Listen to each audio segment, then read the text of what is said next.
पिछले बरस गैर मामूली सूरत हाल थी जिस वक्त 6 और 7 मई की दरमियानी शब ये पहली दफ़ा खबर सामने आई और फिर उसके बाद मुख्तलिफ वाक़यात हुए। आपके पास पहली खबर क्या पहुंची, क्या आपके तासुरात थे और क्या उस वक्त जहन में था कि अगले आने वाले घंटों में क्या कुछ हो सकता है जब इब्तदा में इस सारे वाक़े से मुताल्लिक़ खबर सामने आई? जी, शुक्रिया जुनैद साहब। मुझे याद है कि तकरीबन 1 साल पहले, बिल्कुल 1 साल पहले की बात है कि ये तो हमें अंदाज़ा था कि जो पहलगाम में इंडिया ने फॉल्स फ्लैग ऑपरेशन किया था और उसके बाद पाकिस्तान के ख़िलाफ़ पूरी दुनिया में एक प्रोपेगेंडा मुहिम उसकी जारी थी, तो ये ख्याल था कि हो सकता है कि ये हमला कर दें।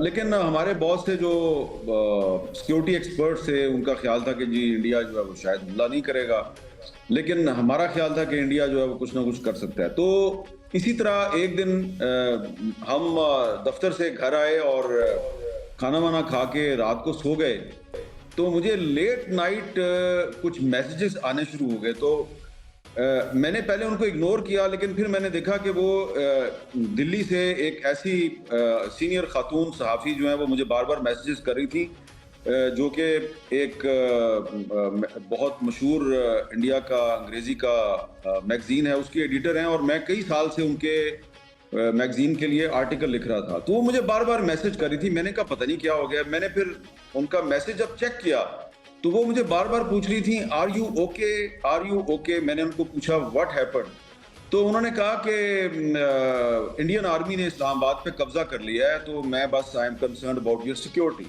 मैंने कहा इंडियन आर्मी ने इस्लामाबाद पे कब्जा कर लिया है। मैंने समझा कि शायद मेरा फोन जो है वो हैक हो गया है या कोई मुझे वैसे ही इनका फोन हैक हो गया है। तो मैंने उनको कॉल की और मैंने कहा ये आप ही मुझे मैसेजेस भेज रही हैं? तो उन्होंने कहा thank you very much for calling me back. और फिर उन्होंने कहा कि देखिए लाहौर पे भी कब्जा हो गया, कराची पे भी जो वो कब्जा हो गया और इस्लामाबाद में I am very much concerned about you. मैंने कहा आप क्या बात कर रही हैं कि इस्लामाबाद पे कब्जा हो गया? कहती है हाँ, जो हमारा चैनल है वो उनके मैगजीन का जो है एक टीवी चैनल भी है बड़ा मशहूर इंडिया में, तो वो ब्रेकिंग न्यूज चला रहे हैं कि इस्लामाबाद में इंडियन आर्मी जो है वो लैंड कर गई है। और फिर उन्होंने बताया कि शहबाज शरीफ जो है वो भागे हैं और इस तरह की बहुत सी उन्होंने बातें की। तो मैंने कहा देखें अभी तक तो मुझे कोई ऐसी बात का नहीं पता, लेकिन काफ़ी रात हो चुकी है, तो आप थोड़ी देर बाद मुझे कॉल करें। मैंने फिर फ़ोन किया जियो के न्यूज़ रूम में और मैंने उनको पूछा कि क्या सूरत हाल है। उन्होंने कहा क्या हुआ है? मैंने कहा सब ठीक है। उन्होंने कहा आप क्या पूछना चाह रहे हैं? तो अब मेरे साथ मेरा फ़ोन भी है, मेरे कान के साथ लगा हुआ है, तो मैं ज़रा चल के उठा और मैंने खिड़की खोल के बाहर देखा कि बाहर क्या हालात हैं। तो बाहर के हालात ठीक थे। मैंने जो वहाँ पे असाइनमेंट एडिटर थे न्यूज़ रूम में लेट नाइट, मैंने उनसे कहा कि अच्छा ठीक है मैं इस्लामाबाद न्यूज़ रूम में फ़ोन करता हूँ, क्योंकि मैंने पहले कराची में फ़ोन किया। मैंने इस्लामाबाद के न्यूज़ रूम में फ़ोन किया। मैंने उनसे कहा कि यार ज़रा आप देखें कि ज़रा जाके देखें कि ये बाहर साहब हालात ठीक हैं। उन्होंने कहा हुआ क्या है? मैंने कहा यार वो कोई इस तरह इंडिया से फ़ोन आ रहे हैं। तो उन्होंने हंसना शुरू कर दिया। उन्होंने कहा हम देख रहे हैं इंडियन चैनल जो है वो तो कह रहे हैं इस्लामाबाद पे कब्जा हो गया। मैं कहा सब ठीक है ना? उन्होंने कहा जी सब ठीक है।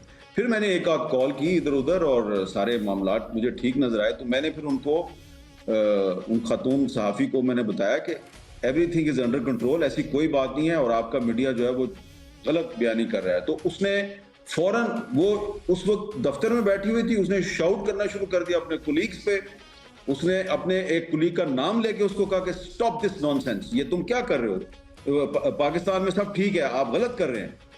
तो ये था जनाब, पहली खबर मेरे तक इस तरह पहुंची थी और उसके बाद फिर हम सोए नहीं और फिर उसके बाद जियो पर हमारी ट्रांसमिशन शुरू हो गई, जिस तरह अभी आप ट्रांसमिशन कर रहे हैं। और फिर हमने जो इंडियन मीडिया है उसका जो झूठ है उसको फिर कई दिन तक बेनकाब किया।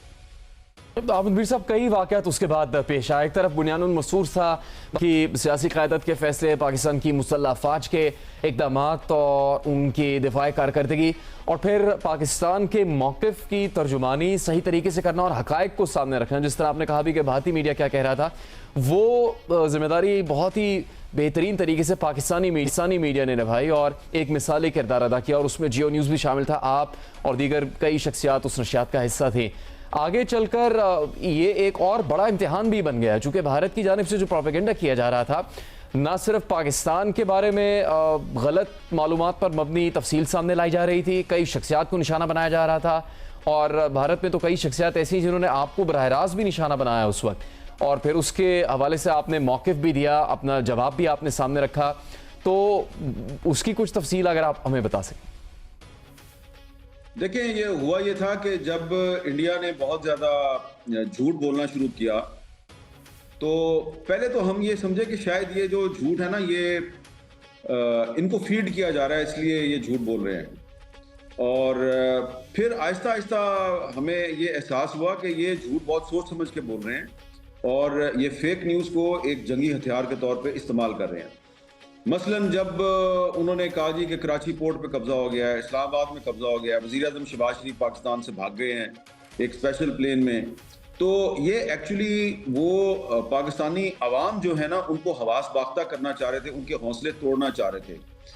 तो उसमें हमारा जो प्लस पॉइंट है, हमने कोई बड़ा काम नहीं किया, हमने सिर्फ ये किया कि जो इंडियन मीडिया दावे कर रहा था उनको क्रॉस चेक किया, उनको काउंटर चेक किया।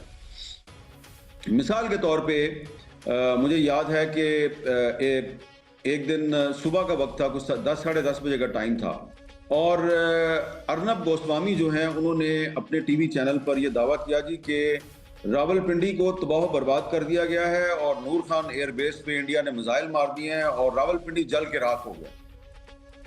तो अब एक दफ़ा फिर मुझे इंडिया से एक जर्नलिस्ट ने उसका क्लिप भेजा और उसने कहा, इज़ इट करेक्ट? मैंने वो सुना। इस दौरान में हम जियो के इस्लामाबाद ऑफिस से, हम कराची ऑफिस से एक लाइव ट्रांसमिशन में बैठे हुए थे। तो जब ये सवाल वहां पर आया तो जाहिर बात है हमारे पास तो यही खबर थी कि नूर खान एयरबेस पे एक मिसाइल जरूर लगा, लेकिन कोई इतना नुकसान नहीं हुआ, और रावलपिंडी शहर बिल्कुल ठीक है। और ये जो कहा जा रहा है कि रावलपिंडी शहर जल के राख हो गया, तो ये बिल्कुल गलत बात है, हमने उसकी तरदीद कर दी। लेकिन अर्नब गोस्वामी साहब जो हैं, उन्होंने जब मेरी वो तरदीद सुनी तो उन्होंने कहा कि फिर मेरा नाम लेके मेरे पे तनकीद की गई, ये झूठ बोल रहा है, ये है। इस दौरान एक ब्रेक आई। जब ब्रेक आई तो मैंने ये फैसला किया कि ये तो स्टूडियो से बैठ के तो ये जंग जो है, ये तो अब प्रोपेगेंडे की जंग है, और मैं जर्नलिस्ट हूँ, तो मैं स्टूडियो से बैठ के तो सिर्फ एक स्वीपिंग स्टेटमेंट मुझे नहीं देना चाहिए। तो मैं नीचे उतरा और मैंने गाड़ी में बैठा और मैं जनाब नूर खान एयरबेस पे पहुंच गया। अब जब मैं नूर खान एयरबेस के इर्द गिर्द घूम रहा हूँ, ट्रैफिक भी चल रही है और मैं चक्कर लगा रहा हूँ, तो जाहिर बात है तब तक इंडिया का मिसाइल जो है वो हिट कर चुका था और कोई नुकसान वगैरह नहीं हुआ था। तो मुझे लोगों ने पहचान लिया, उन्होंने सिक्योरिटी फोर्सेस के लोगों ने पूछा कि आप क्यों घूम रहे थे, मैंने कहा जी ये हुआ है। तो वो उन्होंने मुझे डिटेल बताई और रिक्वेस्ट भी की कि इसके विजुअल जो है आप शेयर ना करें, लेकिन आप ये नूर खान एयरबेस जो है ना, इसकी आप वीडियो बना लें और बेशक आप एयर कर दें। अब जनाब मैंने वो नूर खान एयरबेस की मैंने वीडियो बना ली और मैं वापस आया और मैंने अपने न्यूज़ रूम को दे दी, और मैंने उसके बाद फिर मैंने अर्नब गोस्वामी साहब जो है उनको उनका झूठ बेनकाब किया, और मैंने कहा जी मैं खुद नूर खान एयरबेस को विजिट करके आया हूँ और अर्नब गोस्वामी साहब कह रहे हैं कि एयरबेस भी तबाह हो गया और शहर जो है वो जल के राख हो गया। बिल्कुल झूठ बोल रहे हैं। वो मौका था जब इंडियन मीडिया जो है वो फिर उसके उन्होंने मुझे इतने मैसेजेस भेजे कि ये इस तरह लग रहा है कि हमें जो है ना वो जानबूझ के इस्तेमाल किया जा रहा है, और ये एक बाकायदा जो हमारी सिक्योरिटी फोर्सेज है, हमारी फौज है, इंटेलिजेंस एजेंसीज हैं, वो सारी मिलकर हमें बेवकूफ़ बना रही हैं। और उसके बाद बहुत से जो इंडियन जर्नलिस्ट हैं वो या तो खामोश हो गए या वो गायब हो गए, और कुछ ऐसे थे कि जो उस काम में मसरूफ रहे, उस झूठ के कारोबार में मसरूफ रहे। तो मैं अकेला नहीं था, जुनैद साहब आप भी थे, आपके कलीग्स भी थे, और भी पाकिस्तान के टीवी चैनल। तो मजमूई तौर पे जो पाकिस्तान का मीडिया था, उसके बाद फिर उसकी क्रेडिबिलिटी जो है वो ऐसी बनी कि इंटरनेशनल मीडिया जो है उसने भी जब इंडियन मीडिया को क्लेम करता था तब वो हमसे पूछते थे, इंटरनेशनल मीडिया CNN वाले, वॉशिंगटन पोस्ट, BBC वाले, वो हमसे पूछते थे कि आप बताइए। तो इसमें मैं समझता हूँ कि हमारा प्लस पॉइंट ये था कि हम जो है वो सच्चाई को रिपोर्ट कर रहे थे, और इंडियन मीडिया का प्रॉब्लम ये था, उनका नेगेटिव पॉइंट ये था कि वो सिर्फ झूठ को रिपोर्ट कर रहे थे, वो फेक न्यूज़ फैला रहे थे। तो ये फेक न्यूज़ और झूठ का मुकाबला था सच के साथ, और इसलिए हमें इंडियन मीडिया का जो झूठ है उसको बेनकाब करने में, उसको डिफीट करने में कोई ज़्यादा परेशानी नहीं हुई, कोई मुश्किल नहीं हुई। तो अब अहमद साहब, एक तरफ तो ये इंडियन मीडिया का बयान सामने आ रहा था जो बहुत ज़्यादा यानी फेक न्यूज़ थी और उसका वो फैलाव जारी रखे हुए थे, उसको आपने भी कॉल आउट किया और पाकिस्तान में दीगर सहाफ़ियों ने भी किया। आपने तो एक वाक़या बताया, लेकिन अर्नब गोस्वामी ने तो आपको बराह रास्त टारगेट भी किया था, आपका नाम लेकर वो अपनी नशियात में बहुत सी बातें करते रहे जिसका आपने बड़ा मौसूर जवाब दिया था। इंडियन जो हुकूमत थी, उनके जो आला ओहदेदार हैं, वो भी हक़ाइक़ को तस्लीम करने के लिए तैयार नहीं थे, चूँकि आखिरी दिनों में जिस वक्त जयशंकर साहब का हवाला दिया जाता रहा और उनसे कुछ सवालात होते रहे, उसका वो बहुत तसल्लीबख्श जवाब नहीं दे सके थे, या वो बहुत से ऐसे हक़ाइक़ जो उनके सामने रखे गए जो पूरी दुनिया तस्लीम कर चुकी थी, बैनुल-अक़वामी नशरियाती इदारे उसको तस्लीम कर चुके थे, वो उसको मानने के लिए तैयार नहीं थे। तो ये भी एक क्या बहुत बड़ी लर्निंग थी इंडियन मीडिया के लिए, इंडियन हुकूमत के लिए और जो इंडियन आला हुकाम है उनके लिए भी। देखिए, एक चीज़ जो लर्निंग है ना, वो ये है कि क्योंकि मैंने तो सिर्फ ये जंग जो है उसको रिपोर्ट नहीं किया, और भी बहुत सी जंगें दुनिया के मुख्तलिफ ममालिक में मैं देख चुका हूँ। तो हमेशा से मेरा ये एक्सपीरियंस है कि जो जंग होती है ना, उसमें झूठ जो बोला जाता है या प्रोपेगेंडा किया जाता है या जो फेक न्यूज़ फैलाई जाती है, वो एक जंगी हथियार होता है। और ऐसा आपने देखा कई मरतबा, ये जो रिसेंटली ईरान की अमेरिका और इजराइल के खिलाफ जंग चल रही थी, इसमें आपने देखा कि इजरायली मीडिया और अमेरिकी मीडिया जो है वो कई दफ़ा झूठ बोलता था और कई दफ़ा उनके बहुत सीनियर ओहदेदार जो हैं वो सोच समझ के झूठ बोल रहे होते थे। मकसद ये होता था कि जो दुश्मन है उसको हवास बाख्ता कर दिया जाए, उसको परेशान किया जाए और अवामी सतह पर लोगों के हौसले तोड़े जाए। बिल्कुल यही कोशिश जो है वो इंडियन गवर्नमेंट की थी, और इंडियन गवर्नमेंट जो है उसने अपनी इंटेलिजेंस एजेंसीज और सिक्योरिटी फोर्सेस के साथ मिलकर झूठ बोला और अपने मीडिया को इस्तेमाल किया और अपने मीडिया की क्रेडिबिलिटी खराब की। देखें, ये एक ऐसा नुक्ता है कि जो बतौर एक जर्नलिस्ट के बहुत अहम है, हमें समझना चाहिए। और बहुत से जो इंडियन जर्नलिस्ट हैं उन्होंने बाद में मेरे साथ मुख्तलिफ इंटरनेशनल कॉन्फ्रेंसों में, फोरम्स पे मेरी उनसे बात हुई।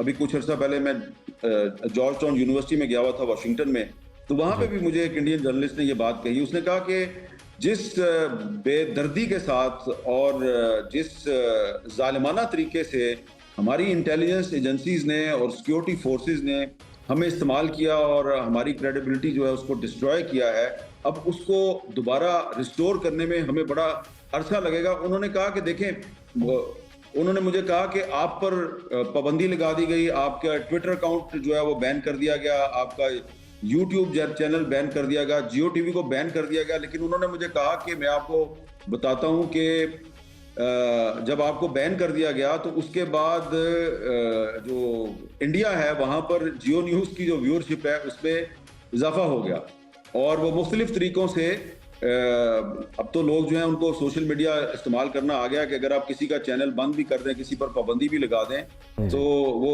कोई ना कोई रास्ता ढूंढ लेते हैं। तो उन्होंने कहा जी कि ऐसा लग रहा था कि इंडिया की जो अवाम है वो अब इंडियन टीवी चैनल्स को नहीं देख रही, वो किसी ना किसी तरीके से यूट्यूब पे जाके और किसी तरीके से वो जियो न्यूज़ को देख रहे थे या दीगर पाकिस्तानी चैनल्स को देख रहे। उन्होंने कहा कि ये एक केस स्टडी है, और अभी फिलहाल तो हम इसको अपनी यूनिवर्सिटियों में नहीं पढ़ाएंगे, लेकिन आने वाले वक्त में सिर्फ अमेरिका और यूरोप की यूनिवर्सिटियों में नहीं बल्कि इंडिया की यूनिवर्सिटियों में भी इसको एक केस स्टडी के तौर पे पढ़ाया जाएगा कि जंग के दौरान कोई मुल्क जो है वो अगर सिर्फ फेक न्यूज़ या प्रोपेगेंडे के लिए अपने मीडिया को इस्तेमाल करता है झूठ फैलाने के लिए, तो वो मीडिया जो होता है उसकी क्रेडिबिलिटी, उसकी रेपुटेशन तबाह बर्बाद हो जाती है, और अपने ही मुल्क के अवाम जो है वो उस अपने मीडिया को, अपने टीवी चैनल्स को, अपने एंकर्स को के साथ गाली गलौज करते हैं। उन्होंने मुझे नाम बताए 2-3 बड़े मशहूर इंडिया के जो टीवी एंकर्स हैं कि उनके लिए मुश्किल हो गया था कि वो बाहर सड़क पे नहीं जा सकते थे। लोग कहते थे तुम झूठ बोलते हो, तुम गोदी मीडिया हो, तुम मोदी से पैसे लेके हमें झूठी खबरें सुनाते हो और हम तुम्हारा टीवी चैनल नहीं देखते, अब हम पाकिस्तान के टीवी चैनल देखते। तो मैं ये समझता हूँ कि ये नरेंद्र मोदी ने और इंडियन इंटेलिजेंस एजेंसीज ने जिस तरीके से अपने मीडिया का गलत इस्तेमाल किया, उससे उनकी हुकूमत को जो नुकसान होना था लेकिन इंडियन मीडिया की जो क्रेडिबिलिटी है वो इतनी ख़राब हुई है कि अभी तक उनको वो रिस्टोर करने में कामयाबी नहीं हो रही।